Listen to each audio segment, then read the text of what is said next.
పునీత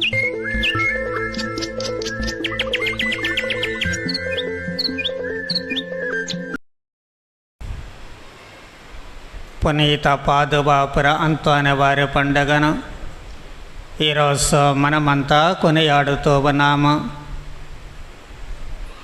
పాదుబాపుర అంతోని వారి ఎడల భక్తి ప్రపత్తులు మిగిలిన పునీతుల కంటే కొంచెము ఎక్కువగా యావత్ ప్రపంచమంతటా ఉంది అనేటువంటిది వాస్తవము.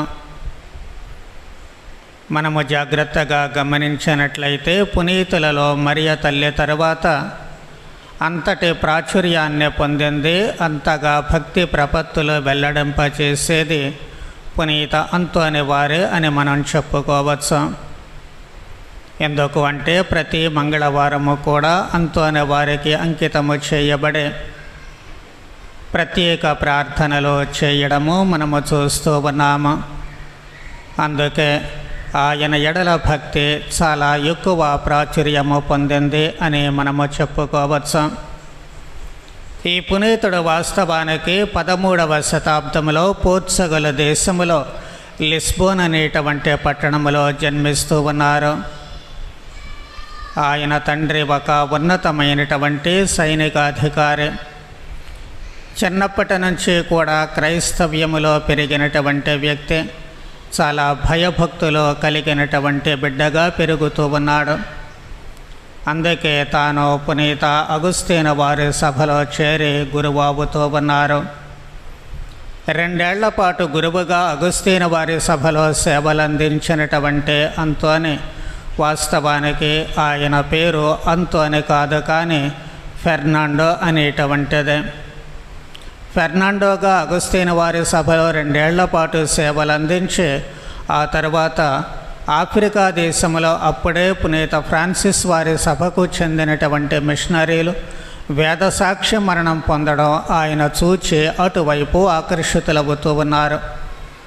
తాను కూడా వేదసాక్షి మరణమే పొందాలి అన్నటువంటి ఆశ ప్రగాఢముగా కలిగినటువంటి ఆయన అగుస్తీను వారి సభలో నుంచి ఫ్రాన్సిస్ వారి సభలో చేరుతూ ఉన్నారు. అప్పుడే తన పేరును ఫెర్నాండో నుంచి ఆయన అంతోనిగా మార్చుకుంటూ ఉన్నారు. ఆ తర్వాత ఆయన ఆఫ్రికాకు పంపబడినప్పుడు అక్కడ తీవ్రమైనటువంటి అస్వస్థతకు లోనవుతూ ఉన్నారు. ఇక అక్కడ ఉంటే లాభం లేదు అని చెప్పి అధికారులు అక్కడ నుంచి వెనక్కు పంపించేటప్పుడు ఆ ఓడ పెద్ద తుఫానులో చిక్కుని పెను ప్రమాదానికి లోనవుతూ ఉంటుంది. అది అలా కొట్టుకొని పోయి సిసిలీ ద్వీపానికి చేరుతూ ఉంటుంది. ఆ తర్వాత మెల్లగా ఆయన వెనక్కు తిరిగి వస్తూ ఉన్నారు.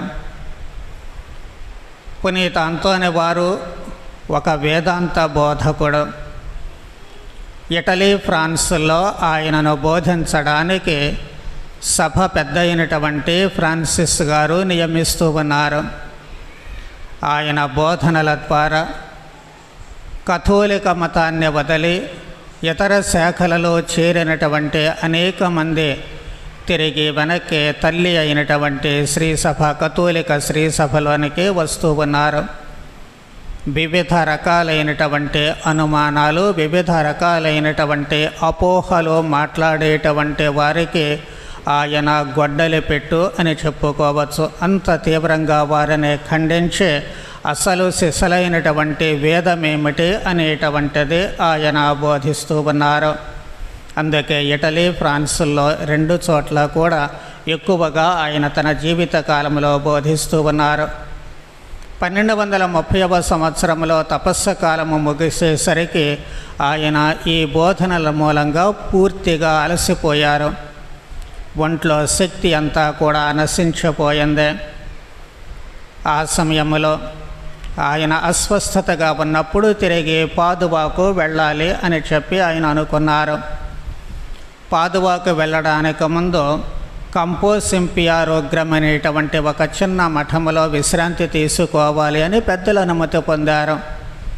కానీ అక్కడ ఉన్నటువంటి ఆ కాలంలో ఆ విశ్రాంతి సమయంలో ఆయన కోలుకునేటువంటి పరిస్థితి ఆయనకేం కనిపించలేదు.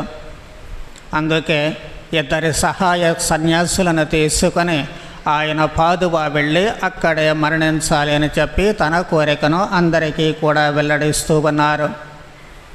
అప్పటికే ఆయన చేతులు కాస్త వణకడం కూడా ప్రారంభిస్తూ ఉన్నాయి. లూకా, రోసరు అనేటువంటి ఆ ఇద్దరు సహాయక గురువులతో పాటు ఆయన పాదువాపురికి ప్రయాణం చేస్తూ ఉన్నారు. అంతా గతుకుల రోడ్డు. ఆ గతుకుల రోడ్లో ఆయన శ్వాస పీల్చుకోవడం చాలా కష్టంగా ఉంటుంది. చాలా జాగ్రత్తగా తీసుకెళ్ళాలి అని ఇతర గురువులు ఎంత ప్రయత్నించినప్పటికీ కూడా అది వారికి సాధ్యపడలేదు.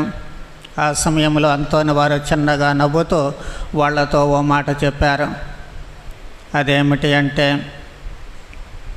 ఓడ ప్రమాదములో నేను సిసిలీ ద్వీపానికి వెళ్ళినప్పుడు అక్కడ కూడా నన్ను ఇలాగే మోసుకుని వెళ్ళారు. ఎవరికి తెలుసు, ఒకవేళ దేవదూతలు ఇప్పుడు నన్ను పరలోకానికి ఇలాగే మోసుకుని వెళతారేమో అని చెప్పి ఆయన చెబుతూ ఉన్నారు. వాళ్ళు ప్రయాణించేటువంటి ఆ సమయంలో అర్సెల్లా అనేటువంటి ప్రాంతానికి వచ్చినప్పుడు అక్కడ ఉన్నటువంటి ఒక గురువు ఇగ్నాసియో అనేటువంటి ఆయన వీళ్లను చూడడం సంభవించింది.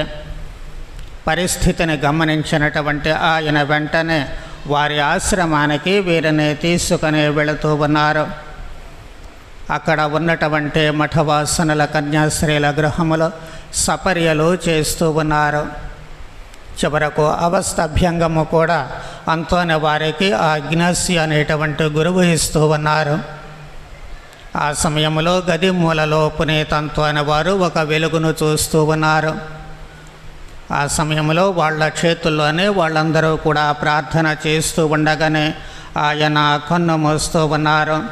అప్పటికి ఆయన వయస్సు కేవలము 36 సంవత్సరాలు మాత్రమే. ఆ తర్వాత 1232లో అంటే ఆయన మరణించిన తరువాత ఒక్క ఏడాదికే ఆయనను పునీత 9వ గ్రెగరీ పాప గారు పునీతులుగా ప్రకటిస్తూ ఉన్నారు. అంతేకాకుండా పోయిన వస్తువులు కనుగొనడానికి, అలాగే గర్భిణులకు, పిల్లలు లేనటువంటి వారికి, ప్రయాణికులకు ఆయన ఈ పాలక పునీతులుగా తల్లి శ్రీ సభ ప్రకటిస్తూ ఉంటుంది. మరి ఈ పునీతిని స్మరించేటువంటి సమయంలో, గౌరవించేటువంటి సమయంలో ఆయన ఎడల మనము అపారమైనటువంటి భక్తిని ప్రకటించేటువంటి సమయంలో మనము నేర్చుకోవాల్సినటువంటివి, ఆయనలో మనము అర్థం చేసుకొని ధ్యానించాల్సినటువంటివి 3 ముఖ్యమైనటువంటి అంశాలు ఉన్నాయి. అవేమిటి అంటే, మొట్టమొదటిది భక్తి. అన్నిటికీ పునాది భక్తి. మనం చాలాసార్లు మర్చిపోతూ ఉంటాము.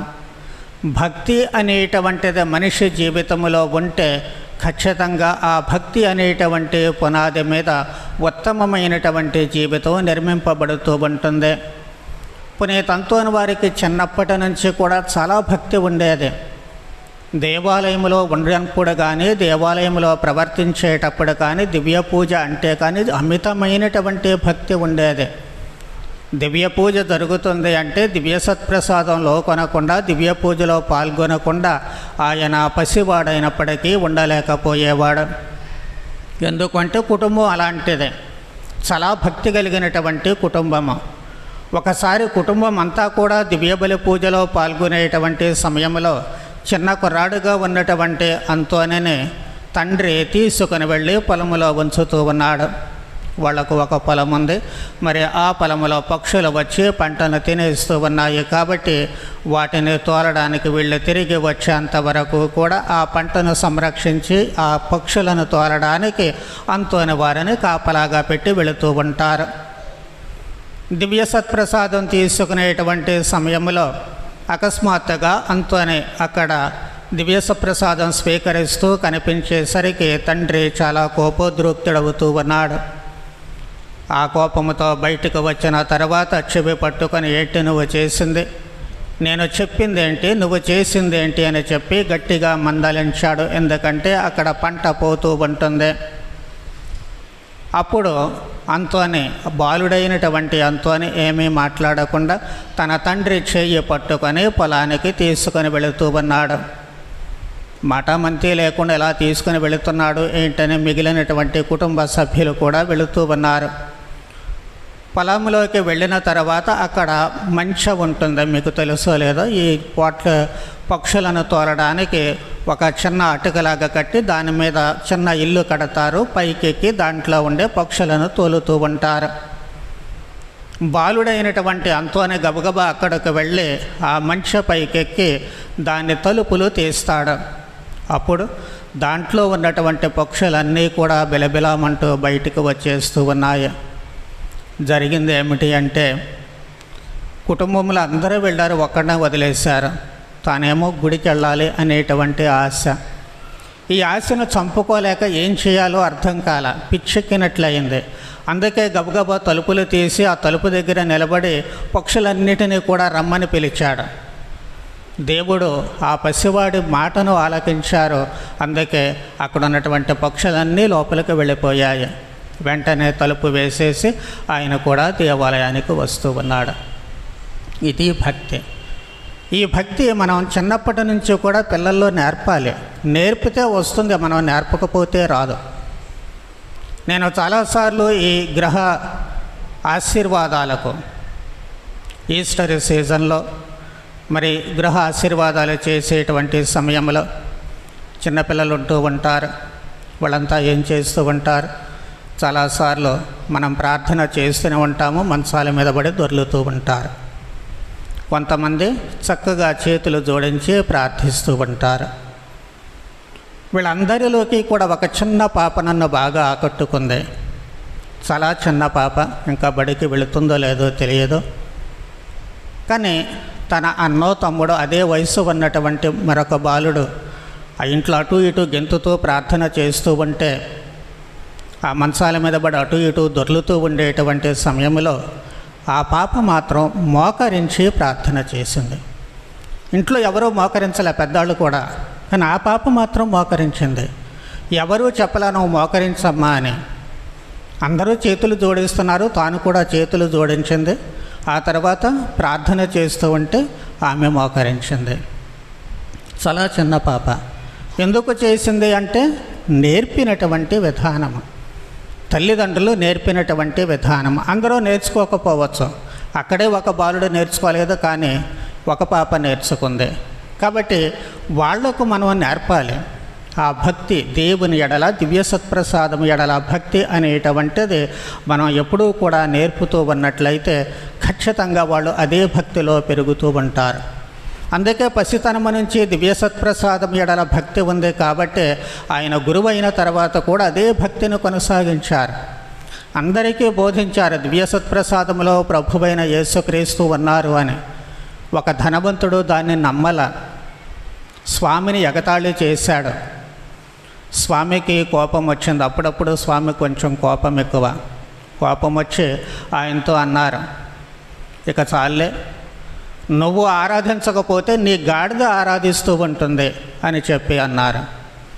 ఆ మాటకి ఆ ధనవంతుడికి రోషం వచ్చింది. ఏది నా గాడిద ఎట్లా దివ్య సత్ప్రసాదాన్ని ఆరాధిస్తుందో చూపించండి అని చెప్పి 10 మందిలో ఛాలెంజ్ చేశాడు. సరే, మన ఇద్దరి మధ్య ఎందుకు, 10 మందిలోనే అదేదో చూద్దాము అని చెప్పి స్వామి అన్నారు. ఒకరోజు గడువు పెట్టుకున్నారు, అంటే ఒక తేదీ నిర్ణయించుకున్నారు. ఈ లోపల అందరికీ తెలిసిపోయింది. ఈ లోపల ధనవంతుడు ఏం చేశాడు, ఆ గాడిదకి అసలు ఏమీ మేత పెట్టల. 3 రోజుల పాటు కడుపు మార్చాడు. 3 రోజుల కడుపు మార్చినప్పుడు ఆ గాడిద ఎలా ఉంటుందో మనం ఊహించవచ్చు. అనుకున్నటువంటి సమయానికి, అనుకున్నటువంటి స్థలానికి అంతోని వారు దివ్య సత్ప్రసాదాన్ని ఈ మన ఆశీర్వాదం ఇచ్చేటువంటి దానిలో పెట్టుకొని, మానుస్ట్రాన్స్ అంటాము కదా, అలా పట్టుకొని అంతోని వారు బయటికి వచ్చారు రోడ్డు మీదకి. ఆ ధనవంతుడు తన గాడిదను తీసుకొని వచ్చాడు. తీసుకొని రావడం మాత్రమే కాదు, కానీ ఏం చేశాడు, దాన్ని కావలసినటువంటి రకరకాల మేతలు తీసుకొచ్చి దాని ముందు ఉంచాడు. కానీ ఆ గాడిద ఏ మేత వైపు చూడలేదు. కడుపు నకనక నాడుతూ ఉన్నప్పటికీ కూడా మేత గురించి, అక్కడ కళ్ళెదురుగా ఉన్నటువంటి మేత గురించి పట్టించుకోకుండా ముందటి కాళ్ళు వంచి అక్కడ దివ్య సత్ప్రసాదానికి నమస్కారం చేస్తూ ఉంటుంది. మనం జ్ఞాపకం చేసుకుంటే యేసు ప్రభువు యెరూషలేమునకు వెళ్ళేటువంటి ఆ సమయంలో ప్రజలందరూ కూడా అక్కడ దేవునికి మహిమ అని హల్లెలూయా అని స్తుతించేటువంటి సమయంలో హోసాన్నని నినాదాలు పాడుతూ ఉంటే పరిసయ్యులు వేదశాస్త్రులు వాళ్ళ చూడు ఎలా గోల్ చేస్తున్నారో నోరుమోయమని చెప్పమని ప్రభువుని అడుగుతున్నారు. ప్రభువేమన్నారు? ఈ ప్రజలు నన్ను స్తుతించకపోతే ఇదిగో ఈ రాళ్ళు స్తుతిస్తాయి. మనుషులే స్తుతించాల్సిన అవసరం లేదు, కానీ రాళ్ళు స్తుతిస్తాయి అని చెప్పారు. అదే ఇక్కడ స్పష్టంగా మూగజీవి అక్కడ దేవుణ్ణి ఆరాధిస్తూ ఉంది అనేటువంటిది మనకు స్పష్టమవుతూ ఉంటుంది. ఇలా ఆయనకున్నటువంటి భక్తి ఆయన జీవిత కాలమంతా కూడా వివిధ రకాలుగా వివిధ రూపాలలో బయలుపడుతూ ఉంటుంది. కాబట్టి మనము ఆచరించాలి ఆ భక్తిని. అలాగే మన బిడ్డలు కూడా అదే భక్తి మీద తమ జీవిత పునాదులు ఏర్పాటు చేసుకునేటట్లు వారిని భక్తిలో పెంచాల్సినటువంటి గురుతర బాధ్యత మనందరికీ ఉంది. రెండవ ప్రముఖమైనటువంటి లక్షణము పునీత అంతోని వారిలో మనం చూసేది ఆయన మంచి బోధకుడు. అందుకే వేద పండితుడిగా చెబుతూ ఉంటాము. ఆయనలో ఉన్నటువంటి ఆ బోధన వాస్తవానికి ఎవరికీ తెలియదు, ఆయన అంత చక్కగా ప్రసంగాలు చెబుతారు అని. కానీ ఒకసారి గురుపట్టం జరిగేటువంటి సమయంలో ఆ రోజు ప్రసంగం చెప్పాల్సినటువంటి గురువు రకరకాల కారణాల చేత రాలేకపోయారు. ఆఖరి నిమిషం వరకు ఎవరు చెప్తారని చెప్పి అక్కడ నానా రకాలైనటువంటి చర్చ జరుగుతూ ఉంటుంది. అప్పుడు బిషప్ గారు అంతోని నువ్వు చెప్పు ప్రసంగం అని చెప్పన్నారు. జనాలతో పెద్దగా మాట్లాడడమే లేనటువంటి అంతోని వారికి అక్కడ నెత్తి మీద పిడుగుపడినట్లయింది. అందరూ చెప్పారు, పవిత్ర ఆత్మ నీకు ఏది ప్రేరేపిస్తే దాన్నే ప్రసంగించు, ఏం అవసరం లేదు. దేవునిపై భారం వేసి అంతోని వారు ఆ రోజు ప్రసంగం చెప్పారు. మహాద్భుతమైనటువంటి ప్రసంగం. అందరూ నోళ్ళు తెరుచుకొని మరీ విన్నారు. అప్పుడే అయిపోయిందా అనుకున్నారు. ఇలాంటి అద్భుతమైనటువంటి ప్రసంగం ఎప్పుడూ మనము వినలేదు అని చెప్పి వాళ్ళందరూ అనుకున్నారు. అందుకే ఆ ప్రసంగం విన్న తర్వాత సభాధికారి అయినటువంటి పునీత ఫ్రాన్సిస్ గారు అంతోనని పిలిచి, నాయన నువ్వు ఇటలీ ఫ్రాన్స్లో కూడాను వేద బోధకుడుగా ఉండాలి, అక్కడ ప్రసంగాలు చెప్పాలి, ఆ ప్రజలందరికీ అవసరం చాలా ఉంది అని చెప్పి ఆయనను అక్కడ అధికారికంగా నియమించడం మనం చూస్తూ ఉన్నాము. అలాగే ఆ రోజుల్లో తల్లి శ్రీసభని గురించి చవాకులు పేలేటువంటి వారికి ఇంతకుముందు అన్నట్లు ఆయన సరి అయినటువంటి ధీటైనటువంటి సమాధానాలు చెప్పి సరి అయినటువంటి విశ్వాసము ఏమిటి అనేటువంటిది ఆ రోజుల్లో అందరికీ కూడా ఆయన తెలియచేశారు. అట్లాగే ఈ రిమిని అనేటువంటి పట్టణానికి కూడా వెళ్ళారు ఒకసారి ప్రసంగించడానికి. అక్కడ ఉన్నటువంటి వాళ్ళందరూ కూడా మరి అంతోని వారిని చూసి ఏంటి నా ప్రసంగం చెప్పేది, నేను చెప్తే మనం వినాలా. ఈ రోజుల్లో చాలామంది అలాగే అనుకుంటుంటారు కదా, చాలామందిని గురించి వాళ్ళు కూడా అలాగే అనుకున్నారు. అనుకున్న వాళ్ళు నోరు మూసుకొని కూర్చున్నారా అంటే ఆయన ప్రసంగం చెప్పేటప్పుడు రకరకాల కామెంట్లు వాళ్ళు ఇష్టం వచ్చినట్లు మాట్లాడుతూ ఉన్నారు. అంతోని వారికి కోపం వచ్చింది. మీకు చెప్పడం దండగా, మీకు చెప్పడం కంటే ఇదిగో ఈ ప్రక్కనే ఉన్నటువంటి ఆ సముద్రపు ఒడ్డుకు వెళ్ళి దాంట్లో ఉన్న చేపలకు చెప్పడం నయం అని చెప్పి అన్నారు. ఆ కోపంలో ఆయన అంటే వాళ్ళు మాత్రం ఊరుకుంటారో, వాళ్ళు కూడా ఏది చెప్పు చూద్దాం పోయి అని చెప్పి వాళ్ళు అన్నారు. అంతోని వారు వెంటనే వడివడిగా అక్కడ నుంచి వెళ్ళిపోయారు. ఈయన ఏం చేస్తారో చూద్దాం, పిచ్చోళ్ళ ఉన్నారని చెప్పి ఆ దేవాలయంలో ఉన్నటువంటి జనమంతా కూడా ఆయన వెంటబడ్డారు. అంతోని వారు ఆ సముద్ర తీరానికి వెళ్ళి ఆ చేపలకు ప్రసంగించడం మొదలుపెట్టారు. ఆశ్చర్యం! సముద్రంలో ఉన్నటువంటి చేపలన్నీ ఒడ్డుకొచ్చాయి, నోరు తెరిచి మరి అవి ప్రసంగం వింటున్నాయి. ఆయన చెప్పేటువంటి ప్రసంగానికి మనం ఎట్లా తలలూపుతాం, అవి కూడా అట్లాగే తలలూపుకుంటూ ఆ ప్రసంగాన్ని వింటూ ఉన్నాయి. అది చూచినటువంటి ఆ జనం అవాక్కయ్యారు. తమ తప్పు తెలుసుకొని పునీతుని కాళ్ళ మీద పడి వాళ్ళందరూ కూడా మారు మనసు పొందుతూ ఉన్నారు. తన బోధనలో ఇలాంటి అద్భుతాలు చాలా ఉన్నాయి. ఒకసారి ప్రసంగించేటప్పుడు 1000 మంది ఉన్నారు. పెద్ద వర్షం మొదలైంది. అందరూ పారిపోవడానికి అటు ఇటు చూసి అని వారు చెప్పారు, మీరెవ్వరూ కదలొద్దు, మీకు వర్షం రాదు అన్నారు. వాళ్ళు కూర్చున్న ఆ ఒక్క చోటు తప్ప చుట్టూ కూడా పెద్ద వర్షము వచ్చింది. అద్భుతంగా కొన్నిసార్లు ఆయన బోధిస్తే 5 కిలోమీటర్ల దూరంలో ఉన్నటువంటి వాళ్ళు కూడా విన్నటువంటి సందర్భాలు కోకొల్లలుగా కనిపిస్తూ ఉన్నాయి. అది ఆయన బోధనలో ఉన్నటువంటి ఆ గొప్పతనము. ఆత్మదేవుడు ఆయనలో నివసించి ఆయన ద్వారా అలా బోధిస్తూ ఉన్నారు కాబట్టి ఉత్తమ బోధకుడు.